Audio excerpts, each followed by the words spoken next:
United States of Lead is an informative podcast that may contain sensitive material and the occasional F-bomb. Listener discretion is advised.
Welcome to United States of Lead, a podcast about crime, mental decline, and the lead thread that links them. This week, we are going to be talking about a subject we've brought up in the past, and that is lead exposure from home renovations. And I titled this Home Leadovations. I don't understand how you could title it anything other than that, Andrea. I just... It is, yeah. It writes itself. Now, I know this has been on our list for a while, but the main reason I decided this week was Ruby was gone for a week. And since my life is an empty void when she's not home, I spent most of my free time just binging anything and everything. I also spent some time staring out the window. How 19th century poetic of you. Do you know the memes from that show, Narcos? I've never seen Narcos, but do you know the memes I'm talking about where he's just sitting and standing? It's the sad drug dealer.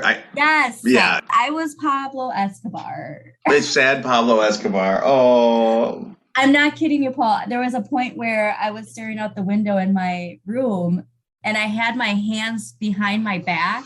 Mm-hmm. Exactly posed like him where he's at the pool. And I'm like, holy shit, I'm that meme right now. The memes come from somewhere. Yes. I'm sorry you had to channel your inner, sad Pablo Escobar. It's never a great day for any of us when that happens. I mean, it's like you think without having a kid, I'd be going out or, I don't know, socializing. No, I stare out the window and I binge watch TV. But I did stumble upon this new show where they flip houses in 12 hours. And so obviously the first thing I was like, wow.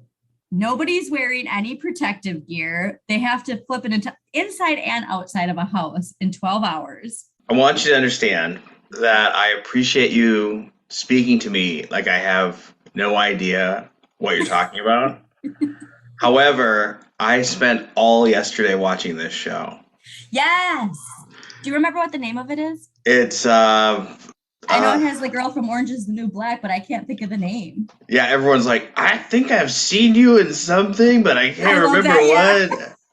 They all stared at her like, wait, I think there's some lady at the end of my driveway and she's telling me to drive forward. Like, I'm looking it up right now. Okay.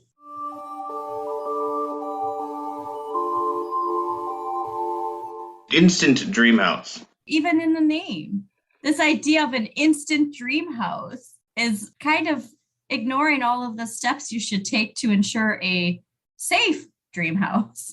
At some point, I would love to hear your perspective on the editing. I just don't understand how they're getting all of that done in 12 hours. There's too many stand around gabbing shots where people are like, I think it's because those people aren't actually doing the work. It's the illusion that those people are doing the work. Maybe. Well, they say there's 250 people that. But how is that many people working on it? Right, exactly. You really have to orchestrate that, and then how would you be able to have a half an hour to shoot the 3 or 4 people sort of looking at the window opening and saying, "Where is it coming from? Like, where is it going to come from?" Like, there would be no surprises. No one would be surprised by anything. Also, when they like call, like, wait, what do you mean you're on your way home now? And it's like every single episode, it's like, guys, you can only use that once. It's just so dumb. But anyways, I also binged all of it. So don't tell me what happens in the other 5. I only made it through 5. I'm just kidding. I know it happens. Oh, wait, actually, I don't know if I finished all of them. I take that back. I'm guessing they renovate the house and the family. And get a call from the person going, I can't keep them here. I can't keep them anywhere. Yeah. No, you could. You could. You could actually. Yeah. You go to Costco. You could. Or they're like, oh, they're coming home and it's dinner time. It's like, you can't say, hey, let's go to Applebee's. Treat you guys to dinner. Yeah. Let's go to Olive Garden real quick. I hear like we're family if we go there. I don't know. You could go. Takeout. Yeah. McDonald's. Yeah. McDonald's. Whatever. Absolutely. So when we were talking about the episode that featured the home renovator from Rome, Georgia, as far as lead exposure risk for adults, home renovators are highly at risk of lead poisoning. We mentioned too that it seems that lead poisoning in adults is often ignored or not seen as important as childhood lead poisoning, which the severity obviously with children is more because, as we said, when it's the first 6 years of your development, that's when your brain's being wired. That's when everything's being put into place. So, however, ignoring the side effects of what happens to adults isn't helping the situation. Just a reminder from a 1997 EPA publication, quote, in adults, high lead levels can cause high blood pressure, headaches, digestive problems, memory, concentration problems, kidney damage, mood changes, nerve disorders, sleep disturbances, and muscle and joint pain. A single very high exposure to lead can cause lead poisoning. Lead can also affect the ability of both men and women to have healthy children, end quote. Just a single high exposure can cause this. Now, they also left out some of them that we've seen before, like heart disease. That was a big one too. Risk of heart attack and stroke with just 1 microgram. But yeah, the thing that stuck out to me is just a single very high exposure can lead to these side effects. It's a ticking time bomb. Nearly all instances of lead exposure from home renovations comes from homes built before 1978. And that's because that's when lead paint was banned for commercial use. But let's not forget that you also have risks from contaminated soil and water as well. And that's what caught my eye too with this show, how they talk about when the home was built. They do a good job of that. And, to ramp up the drama. The episodes that I saw, they pointed out how some things, since they were built at this period or they're this old, they don't know if they'll be able to hold the weight of something. And they don't know what the basement, they know what the floor plan looks like, but they don't know what the actual structure looks like because they haven't been inside. And let's not forget that lead isn't the only concern when it comes to old houses and what's in them. Absolutely. So we got asbestos, there's a lot of other things to worry about. We do want to acknowledge that it's not just lead that you have to be concerned about when doing home renovations. And while I started research for this episode, one of the first articles that popped up is from the EPA's website, and it was last updated on August 2nd, 2022. It's regarding the most up-to-date suggested protocol for home renovators looking to reduce lead exposure. Another interesting note, though, is that I noticed while quite a few updates on their resources were up to date and within the last few months, the HHS lead research section, which lists studies that have been conducted on lead, the most recent data is from 2009, with most of it actually being in the 90s. Wait a second. There's a whole research section, and have they just not come to work in the past 13 years? Is that? Yeah, from the resources they had listed, 2009 was the most recent. And like I said, most of it was in the 90s. But they're updating the protocols of what you should be doing. Okay. But not saying how much lead poisoning people have been getting because we don't test for it. Well, they're not researching it. Our research, yeah. We're not doing either. And like we said, when it comes to what the symptoms are, again, just one single high exposure, you can get this. I mean, I know you have said you had high blood pressure too. And when, they're asking you about this stuff, I don't even know if they asked me with the high blood pressure, but never once has it been, do you think you've had any exposure to lead?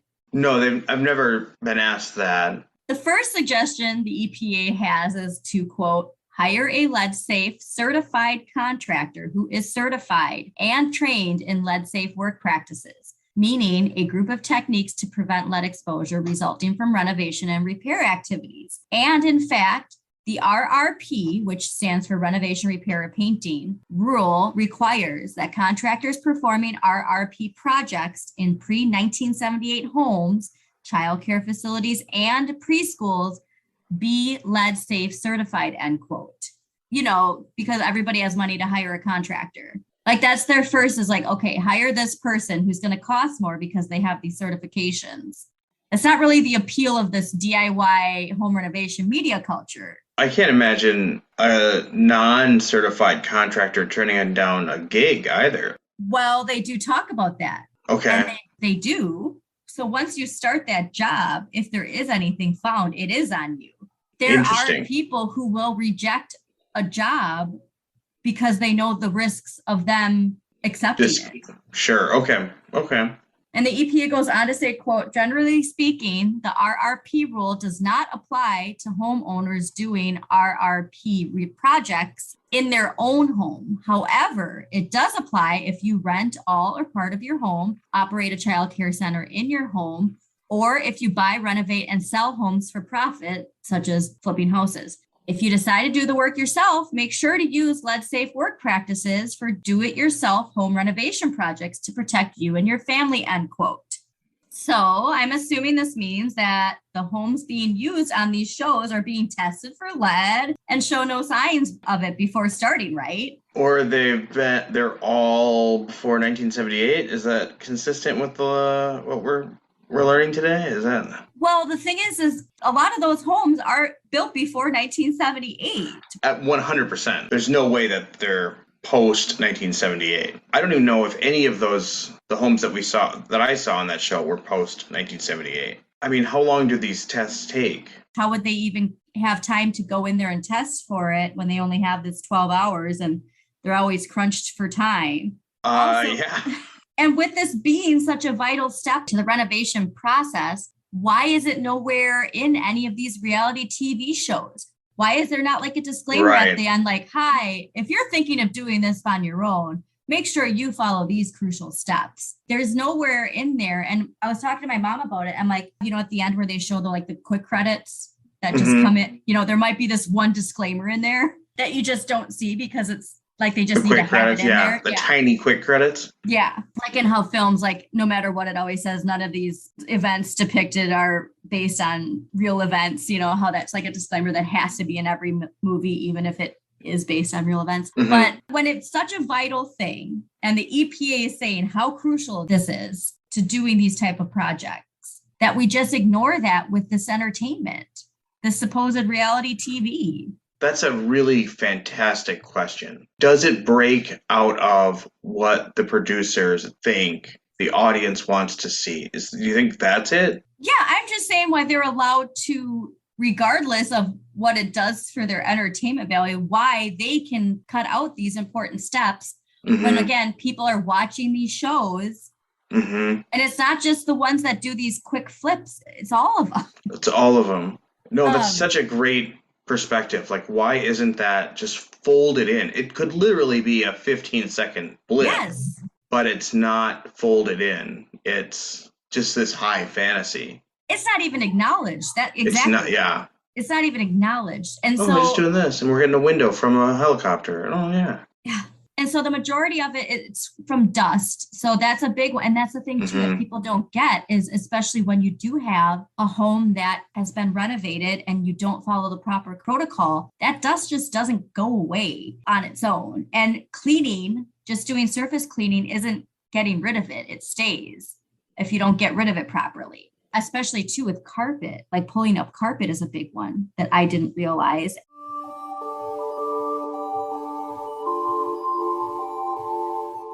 The EPA has some instructions on what to do if you do have lead in your home. So the first is that you got to determine if there is lead-based paint present, which, obviously involves hiring an inspector or a lead risk assessor to assess your home. And if you're unable to, they do say that you can get, the DIY lead safe tests but that might not necessarily, because, layers and layers of paint, you might not know whether or not there is lead. Yeah, I was thinking about, yeah. No, Well, go ahead. So I was thinking about that with the tests that 3M Mhm. have available, and I think it's one point we watched the video. The product that we saw came with 2 tests that you're supposed to cut into the paint, and then there's a whole testing process. But I mean, even in just the room I'm in right now, there's at least 3 distinct types of paint going on. Mhm. So I have to test every trim in the room. Do I have to test every trim in the entire house? Because even if there's a uniform color today, who knows what that was before we bought it? Yep. So my point with that was, it really is, you might think, oh, well, I'll just get one of these tests for $15, but 15 times so many different surfaces divided by 2, since there's 2 of them, that's getting up there. Yeah. So the next is they have you to make sure you set up safely, which is one that seems to be lacking from most shows I've noticed. But you remove all furniture, rugs, curtains, food, clothing, household items, making sure your work area is completely void of any of your household items. And if you can't do that, make sure you tightly wrap with plastic sheeting and seal tape off of anything you can't actually physically move. Man. Yeah. Cover all floors with plastic sheeting. Close and seal all doors in your work area. If needed, construct an airlock at the entry to your work area. Wow. You have to turn off your forced air heating or air conditioning, and then cover all those vents with plastic sheeting and tape the sheeting in place. And then make sure all windows are closed in your work area. We have this media culture that's completely ignoring all of this. Where's the responsibility for that? Even if they weren't ignoring it, I mean, it appears that they are, but they certainly aren't. They're not acknowledging it, which is just as bad if they were doing it. I'm sure you and I have come across the notion that media is a mirror for our culture, and a mirror and also a compass. We keep talking about the notion that this is such a big problem. We just can't handle actually facing it. Yeah, why wouldn't they take that 15 seconds to just acknowledge the work that they're doing? They're not even trying. No, they're avoiding it. So it's like, yes. And it's uniform. So to their credit, to this Instant Dream House, they did say at one point they had to put on harnesses, and they made it. Do you remember that? Yes. So they were like, "Oh, what's this, harnesses?" And they made a big deal about it, and it was 12 to 25 seconds, which is a long time in a television show, about why they have to wear harnesses and how silly they look. So they did that with harnesses, but and you have to wear a harness. I think it's if you go taller than it takes to flip over. Like, so if you go, I can't remember how high it is, 8 feet or something, you have to wear a harness because you can flip over and hit your head. I'm just so shocked because there's some people that are wearing like disposable paper masks. Okay. But even then, you see, they don't even have it over their nose and they're not tight fitting. But the fact that nobody's wearing goggles or gloves, especially gloves with how much they're tearing and ripping. And it's like, how are you not wearing work gloves? I don't wear work gloves. If you had to do something though in 12 hours and it involved ripping and you wouldn't wear work gloves. I understand what you're saying though. I totally understand. I'm not trying to be a contrarian, but I think that's a personal preference. But I know what you're saying. And why the mask is really frightening. And then so that's a personal preference with pulling on boards and stuff. I want to be able to feel it, and gloves never fit my hand, so I never get a good purchase on something. That being said, if you had the finances though to have really nice fitting work gloves that prevented you from getting splinters and stuff, you wouldn't. No, I've had that job. I've had this job, and I don't wear work gloves. But let's just put that to the side, because you also mentioned goggles. There are plenty of things where it's you need to be wearing eye protection. You can't saw into something. You can't drill, and you shouldn't be drilling into anything without eye protection. You shouldn't be doing demo without eye protection. But I didn't see that in the show. So. Well, and you know why? I mean, it's we need to see their faces, and it's right. So it's that idea, that illusion is just so silly. Yes. Because what the EPA suggests is that you have disposable N100 certified respirators, disposable coveralls to limit contamination of your clothing, a painter's hat to protect from the dust and debris, disposable shoe covers to prevent tracking the dust in and out of your work area, and eye protection and gloves. Washing vigorously, making sure you do your laundry, even with all that, doing your laundry separate, not eating, drinking, or smoking in your work area because of the dust and debris contamination. None of that is talked about or discussed, and we've talked about that too with ammunition, touching ammunition, then eating, like how dangerous that is, and starting to get frustrating seeing all of these side effects and how clearly we see them in society and the absolute ignoring of these protocols for adults. And we've talked about too the conspiracy that people are trying to say that it's not real, that lead poisoning isn't real. I mean, it's just it's frustrating. So we know the military, this is not conspiracy theory, we know the military spends countless dollars every year allowing their equipment to be used in Hollywood blockbusters as long as those blockbusters paint the U.S. military in a favorable light. That's how they all get their F-15s or whatever they're called. And speaking of, is that an airplane? It's some kind of helicopter, actually. Okay, I'm like speaking of. Yeah, right on cue. Sounds it. They're like, you mean us? Paul Lee Kramer, are you talking about us? I'm just generating all the sounds today. It's all there's a deep effort, a concerted effort to do this, to make sure that enough people see the military in a certain way. Mm-hmm. How much would it cost for these shows to... Also the plastic, man. Like, think of all of that plastic waste. So even if you are doing everything like you're supposed to, the amount of waste, all of it, I think I talk about this later, but the evolution of this DIY culture and the evolution or de-evolution, is however you see it, of our society in general. Do it yourself. You don't need the experts. We don't need teachers.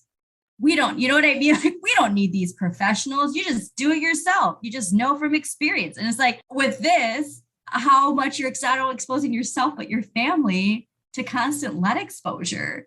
And it's a pain. Like when you go through these steps, so we haven't even gotten through all of it, but you minimize the dust by doing all of this crazy stuff. I mean, and then you have to leave your work area clean, and then you have to control the waste and make sure that you have that stuff separate, and then you got to clean again. So the steps for actually, and that's just minimizing exposure. It doesn't correlate with our instant gratification, need it now, need it cheapest mentality that corporations have really helped kind of coax people into believing is the best way to live. You know what I've been really scared of lately is I've been really scared of how much fossil fuel, how much traditional energy sources we will need in order to transition into something else. It will cost us, like whatever scar we've caused on the planet, we'll have to get just a little bit deeper even if we started right now, because we need that energy to transition.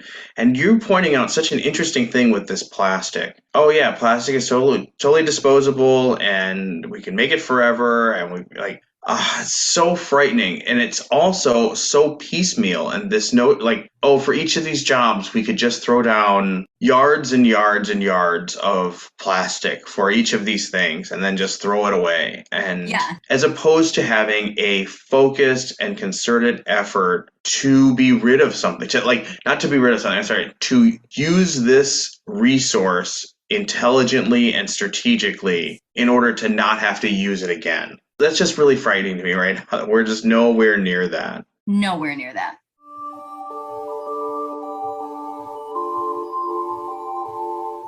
We can't talk about DIY home renovation culture without talking about the OG DIY show, and that's This Old House. And I actually didn't even think to talk about this one until my mom brought it up. I'm like, holy crap. I love this show. How could I forget? Yeah.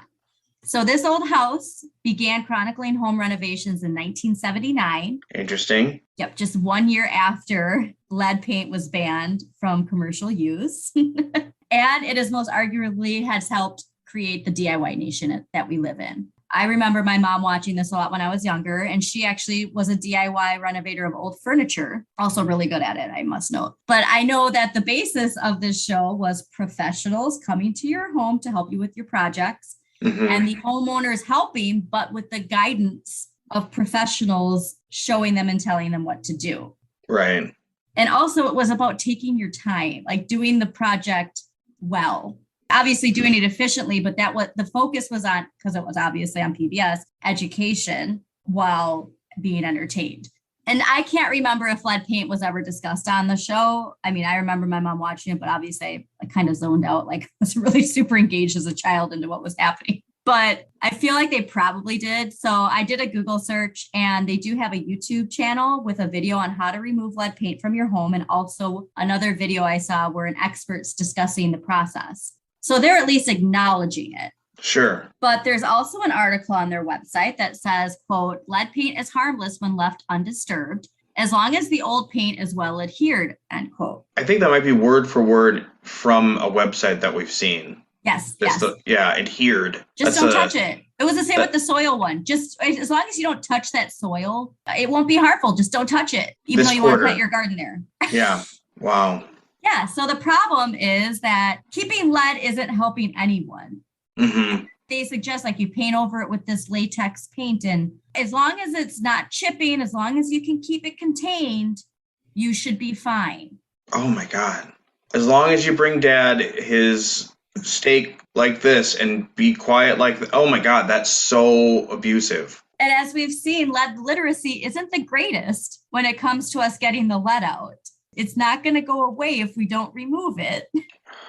And like we said, like it's not like it has an expiration date of being poisonous. It's just going to do what it does.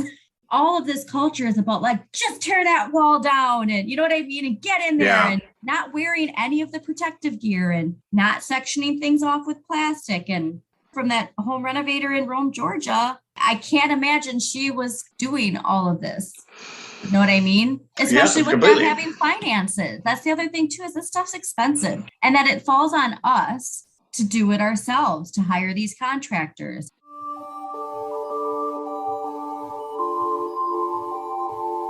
The evolution of that media, I feel like went from This Old House to Trading Spaces, which, do you remember Trading Spaces? I actually worked at the Discovery Channel retail store when that show was on. And people would swarm in for merch and... Really?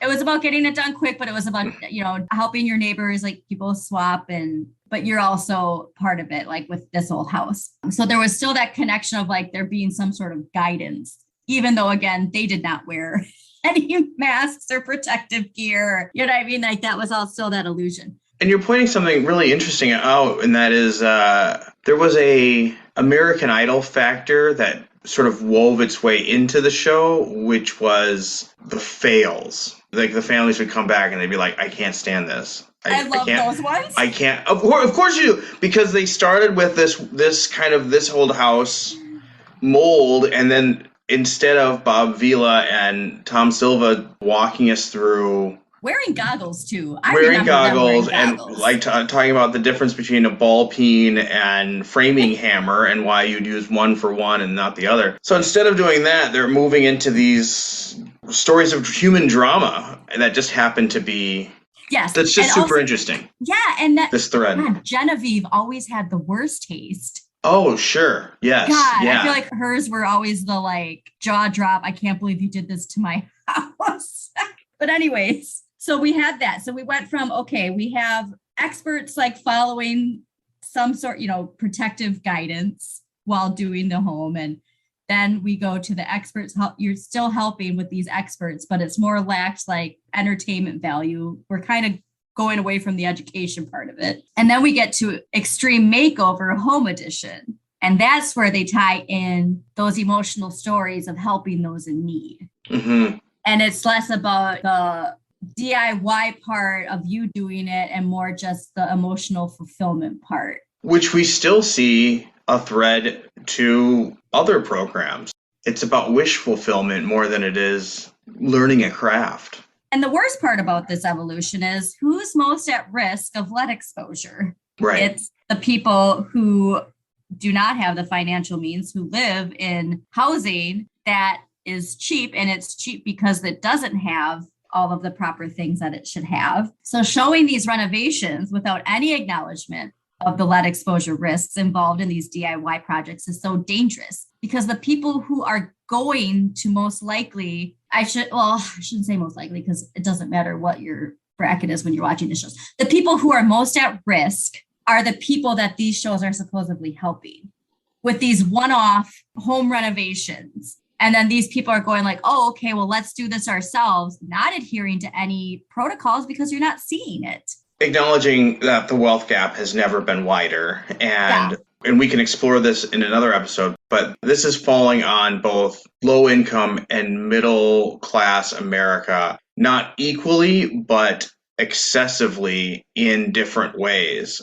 And so it's still a danger. A slumlord doesn't make money by repairing the properties they own and exploit people in. Contractor. Yeah, they're not going to make money by doing that. They make money by not doing that. So that's one type of exposure. But that's not to downgrade or to homeowners. The homeowner class of the middle class have never been poorer and never had a more fragile and unprotected existence, financially and otherwise, than right now. We still have to circle back to it, but that article of that mom where her daughter had that insanely high level of lead, she paid the money to get the house tested and painted and the dust and this and that. And the levels didn't go down. They went up. And then they finally discovered it was just from opening and closing their front door. I forgot about that. They ended up having to move.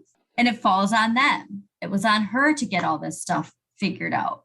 Something that happens with a lot of poor people will forego a doctor's appointment. It's like, I can't afford to find out what the problem is. I know I need this $300, so I'm not going to, I can't afford to try all these different things. And I feel like that's something that a lot of middle class and even upper middle class people are not, that sort of thinking and that mentality. I can't afford to just try all of these things. But that's definitely what we see with lead is there's just no support apparatus. There's no support structure for testing your home and testing your family and it not being your responsibility. Exactly. That's just a great illustration. So that person spent whatever they spent. It's a non-zero number on removing the lead from their home, and then it had nothing to do with their home. Yeah. I'm certain they couldn't, that wasn't a small cost, regardless of if they were a middle-class family, regardless of their standing. I'm certain that was not cheap and they could have used that money for something else. And we're not even acknowledging, like I said, this is just with paint.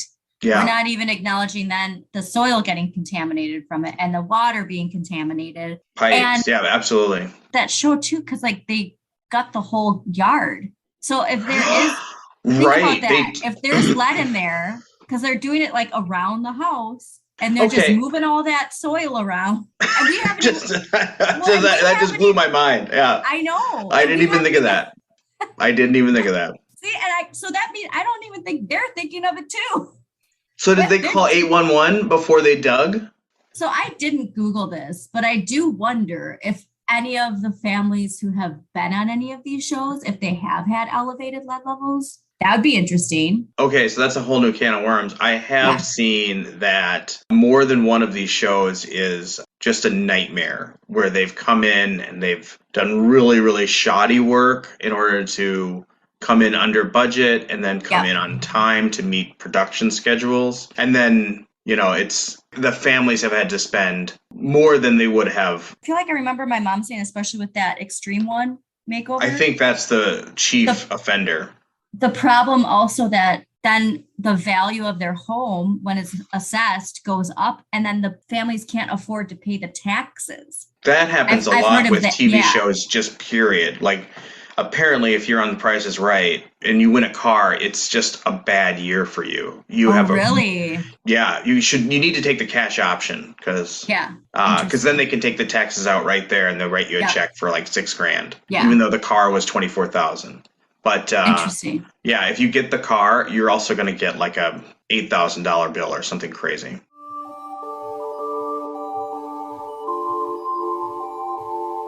So we're just talking about the DIY culture from the media that PBS and Netflix and ABC and all this very structured media content. We haven't even talked about YouTube. That's more specific, like you're doing this just like me.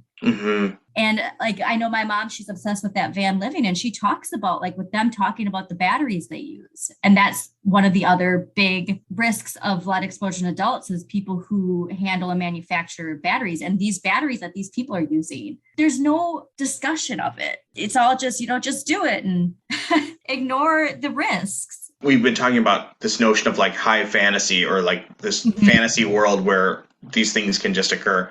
Yeah. As far as I'm concerned, prove me wrong, please email in. I cannot see how van life is anything other than a manifestation of trust funds. It's the practical use and display of trust fund wealth. I don't see how you'd save any money. And I don't see how you'd live. All right, I'm just throwing around these things right now. But when you read Aunt Walden, he goes into town like every 3 days.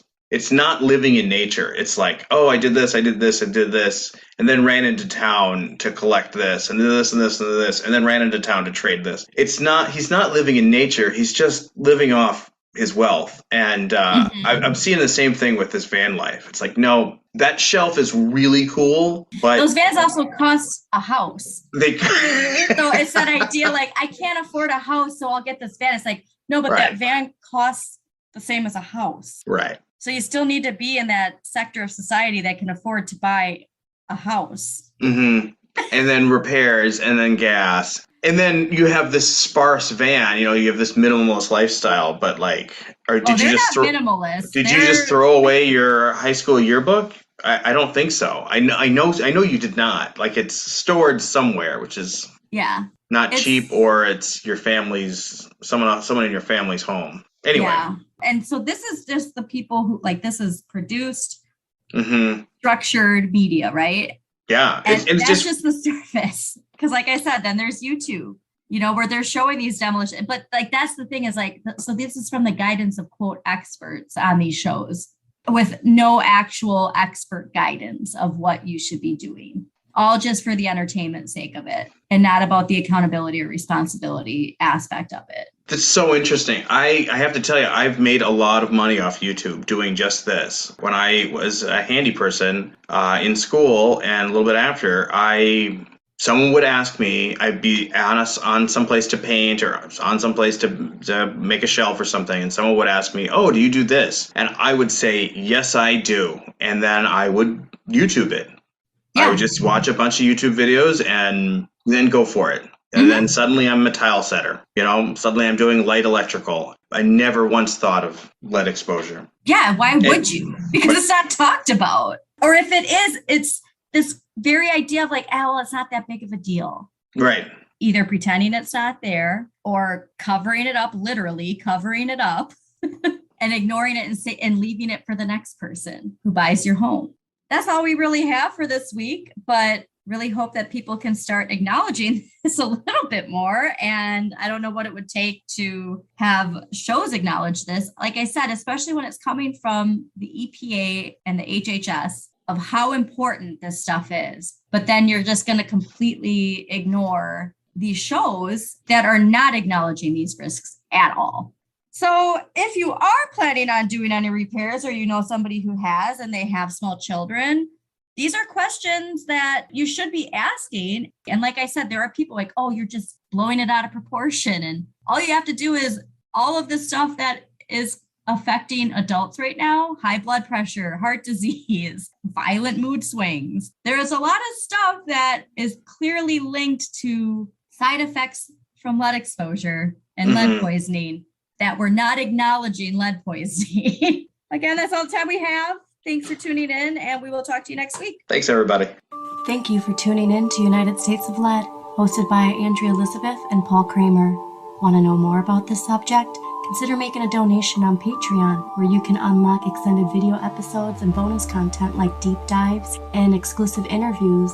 Just a quick disclaimer, Andrea and Paul are not experts in lead poisoning. We do ask that you check our sources and read up a little bit more on your own. Thanks again for listening.